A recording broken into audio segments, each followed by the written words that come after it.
Buonasera agli ascoltatori e ai nostri lettori del Messaggero Veneto. Siamo al lavoro per preparare un'edizione di domani dedicata soprattutto alle elezioni, alle europee, ma ci sono tantissime pagine che riguardano le elezioni comunali nella nostra regione. Tanti comuni, oltre 100, sono andati al voto e hanno rinnovato le amministrazioni.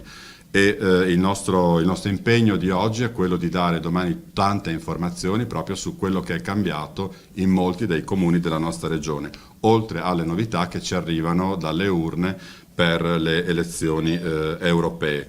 Un primo sfoglio sarà dedicato appunto a come sono andate le elezioni in Italia, in regione, e poi parleremo nel dettaglio di comuni della nostra provincia e anche di quella di Pordenone. Sono con i colleghi, con Anna Buttazzoni che è caposervizio dell'attualità, con Oscar D'Agostino, responsabile delle pagine della provincia, e con Alberto Rauber che è il vice caporedattore.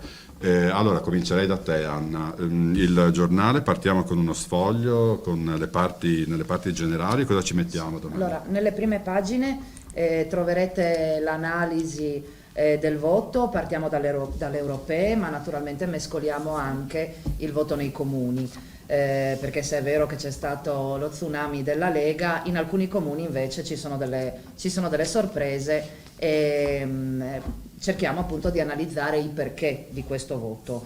Ci sono anche molte reazioni da quella del Presidente della Regione fino agli esponenti del Movimento 5 Stelle che analizzano la loro debacle. Il PD che sembra appunto tenere, ma è già al lavoro per costruire un'alternativa al governo.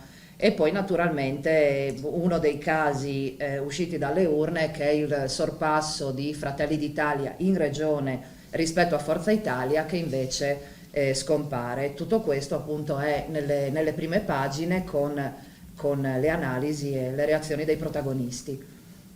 Grazie Anna. Ricordo per chi ci segue il nostro video che ci sono anche i video che trovate nel nostro sito con l'intervista al Presidente della Regione Massimiliano Fedriga, che è stato ospite qui in redazione questo pomeriggio.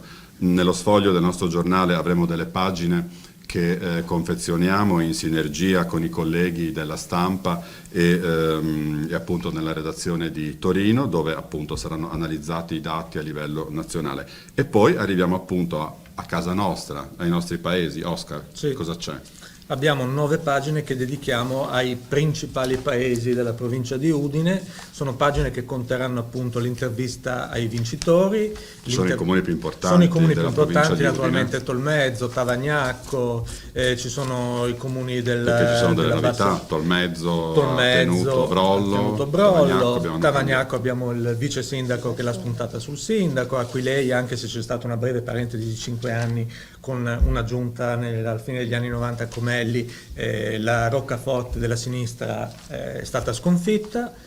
E quindi in queste 9 pagine appunto abbiamo tutte le curiosità, insomma le foto dei vincitori e un po' di curiosità.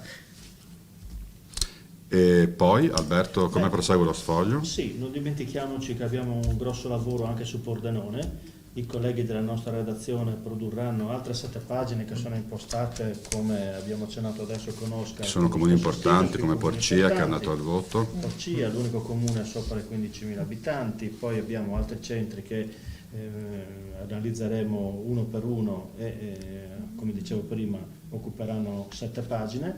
In più, a chiudere, abbiamo 5 pagine che comune per comune, lista per lista, nome per nome, daranno proprio il dettaglio di tutti i risultati numerici, dalle preferenze alle percentuali. Quindi questa parte finale è proprio quella che si può assaporare all'indomani delle elezioni per vedere come è andato anche il personaggio che si conosce, quante preferenze ha raccolto la persona che si supponeva andasse bene, e lì ci si può sbizzarrire. Quindi tutti questi dati li diamo oggi. Nei prossimi giorni entreremo ancora più nel dettaglio, visto che molte cose non sono ancora ufficiali, e come tradizione del Messaggero Veneto avremo tutte le composizioni delle giunte, tutte le composizioni dei consigli comunali e altre curiosità che ci consentiranno proprio di tratteggiare fino all'ultimo risultato di queste elezioni.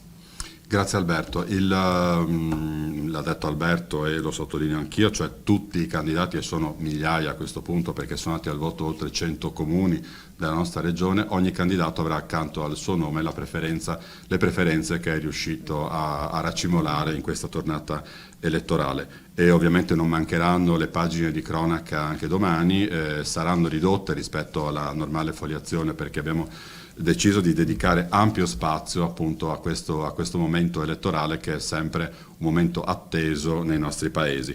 E stiamo confezionando la prima pagina che avrà un grafico e in sintesi i dati del voto in Friuli Venezia Giulia comparati con quelli dell'Italia. È un titolo che insomma stavamo discutendo che tenga insieme questo momento politico che vede l'esploit della Lega non soltanto a livello italiano per i parlamentari che ha portato in Europa, e sono ben 2 della nostra regione, e anche appunto le novità che arrivano dai nostri comuni. Quindi anche la prima pagina sarà una prima pagina di impatto e che riassumerà tutti i dati del voto di oggi, perché comunque i dati definitivi li abbiamo conosciuti tra stamattina e soprattutto nel pomeriggio per quanto riguarda i comuni. Vi ringraziamo, grazie per la visione. Domani appuntamento in edicola con il nostro giornale ricco di tutte le notizie elettorali. Grazie.